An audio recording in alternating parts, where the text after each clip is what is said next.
नमस्कार दोस्तों, मैं हूं आपका दोस्त संपत लोहार, एक और नए वीडियो के साथ नई जानकारी के साथ। मित्रों, यदि अभी तक आपने हमारे चैनल को सब्सक्राइब नहीं किया है तो आज ही हमारे चैनल को सब्सक्राइब करें ताकि आपके पास धर्म, अध्यात्म, संस्कृति की हमारे मोटिवेशनल लेक्चर, हास्य कविताएं, योग की जानकारी शीघ्रता से और सबसे पहले पहुंच सकें।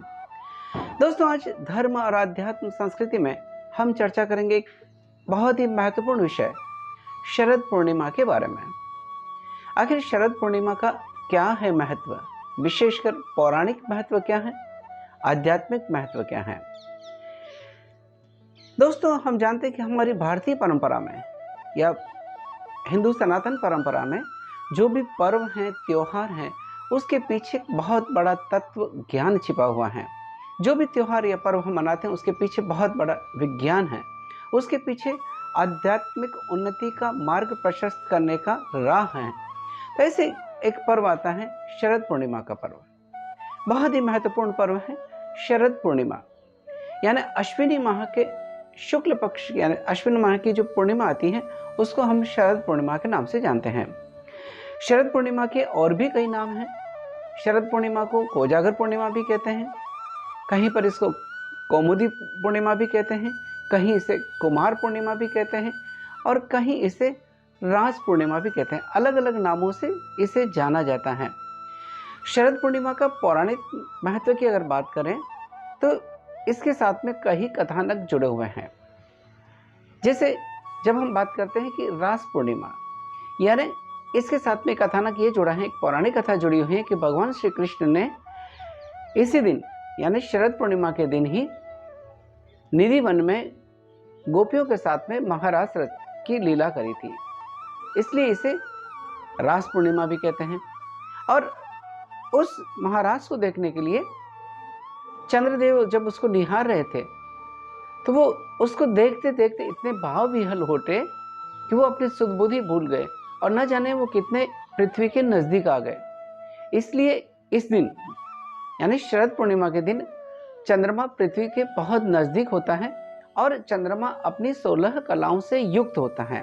चंद्रमा की जो 16 कलाएं उनसे युक्त होता है।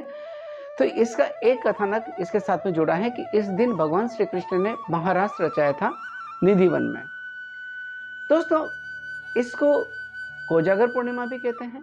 ऐसा माना जाता है कि इस दिन माता लक्ष्मी स्वयं पृथ्वी पर विचरण करने आती हैं। धन की देवी माता लक्ष्मी स्वयं इस दिन पृथ्वी पर विचरण करने के लिए आती हैं।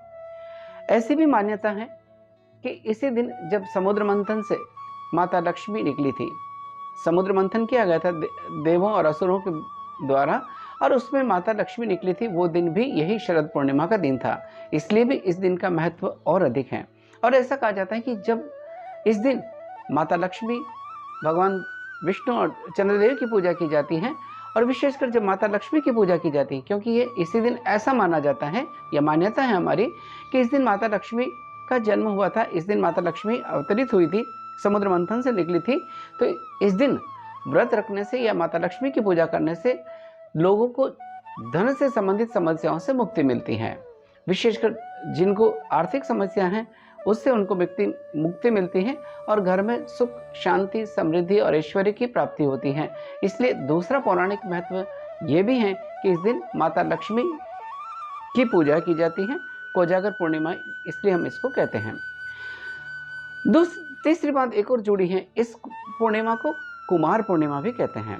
कुमार पूर्णिमा यानी माता पार्वती और शिव के ज्येष्ठ पुत्र कुमार कार्तिकेय का जन्म भी इसी दिन हुआ, ऐसा माना जाता है। इसलिए इस दिन कुमार पूर्णिमा के रूप में भी इसको मनाया जाता है। कौमुदी व्रत भी इसी दिन किया जाता है। यानी शरद पूर्णिमा के साथ में जुड़े हुए कई हमारी धार्मिक और आध्यात्मिक मान्यता हैं। दोस्तों, इस दिन चंद्रमा अपने पूर्ण यौवन पर होता है और जैसा मैंने बताया कि चंद्रमा पृथ्वी के सबसे नज़दीक होता है उस दिन और अपनी 16 कलाओं से युक्त होता है। तो अगर हम इसको दूसरी दृष्टि से भी देखें कि जो सबसे नीचे होता है, चंद्रमा पृथ्वी के सबसे नज़दीक होता है, तो अन्य ग्रहों से जो सकारात्मक ऊर्जा चंद्रमा को मिल रही होती है वो ऊर्जा भी या वो किरणें भी चंद्रमा के माध्यम से धरती पर पड़ती हैं। इसलिए इस दिन शरद पूर्णिमा के दिन विशेषकर जो भी रोशनी या जो भी किरणें चंद्रमा की चंद्र किरणें जब वनस्पति पर पड़ती है, पौधों पर पड़ती है, मनुष्य पर पड़ती है, तो उसका बहुत ही सकारात्मक प्रभाव पड़ता है।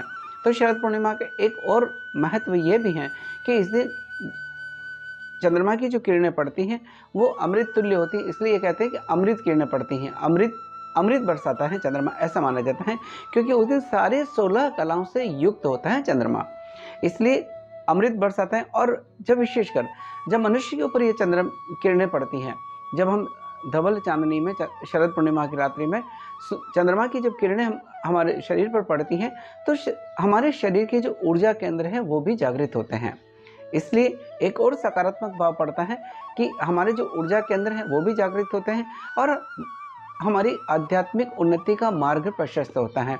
तो शरद पूर्णिमा के साथ में एक और कथानक ये जुड़ा हुआ है। दोस्तों, ऐसा भी माना जाता है कि इसका जहाँ पौराणिक महत्व है, जहाँ आध्यात्मिक महत्व है, वहीं इसके साथ में चिकित्सीय महत्व भी है, जिसे हम जानते हैं कि यह चंद्रमा को हम औषधियों का पोषक या औषधियों का देवता कहा जाते हैं चंद्रमा को। इसलिए कवि कालिदास ने भी कहा कि जो चंद्रमा है वो पति औषधय है, यानी कि औषधियों के पति यानी औषधियों के स्वामी है चंद्रमा।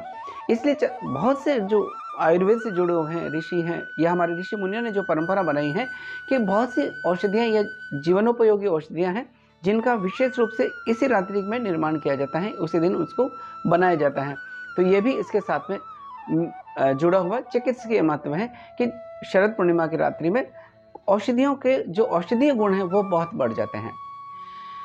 एक और बात इसके साथ में ये भी है कि शरद पूर्णिमा के दिन विशेषकर कुछ रोगों में भी विशेष फायदा होता है, जैसे दमा रोग है उन लोगों को भी विशेष फायदा होता है।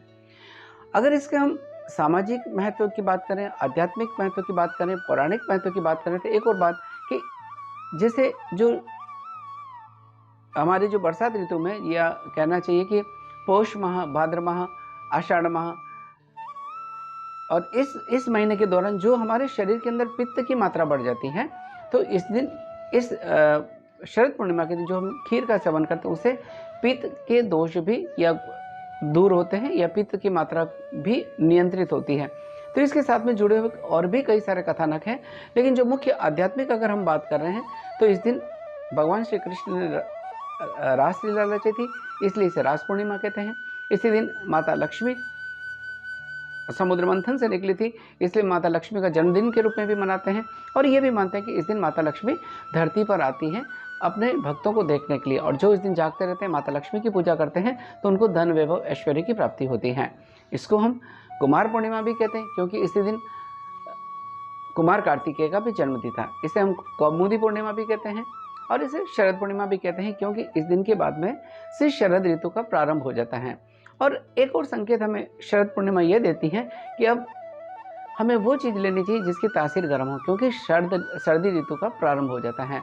तो शरद पूर्णिमा यानी शरद ऋतु अश्विनी माह की पूर्णिमा को हम शरद पूर्णिमा कहते हैं और इसका आध्यात्मिक और पौराणिक महत्व है। और एक और बात है कि शरद पूर्णिमा के दिन जब चंद्रमा अपने पूर्ण यौवन पर रहता है, 16 कलाओं से युक्त होता है, तो ये मन का स्वामी भी है चंद्रमा, ऐसा भी माना जाता है। इसलिए जब हम शरद पूर्णिमा के दिन या शरद पूर्णिमा की धवल चांदनी में अभ्यास करते हैं या उस दिन खीर का सेवन करते हैं या उस दिन जागरण करके माँ लक्ष्मी की, चंद्रमा की पूजा करते हैं, विष्णु की पूजा करते हैं, तो हमारा मन के ऊपर भी नियंत्रण आता है। और मन पर नियंत्रण जब होता है तो इंद्रियों पर भी नियंत्रण होता है और इससे मनुष्य की आध्यात्मिक उन्नति भी होती है।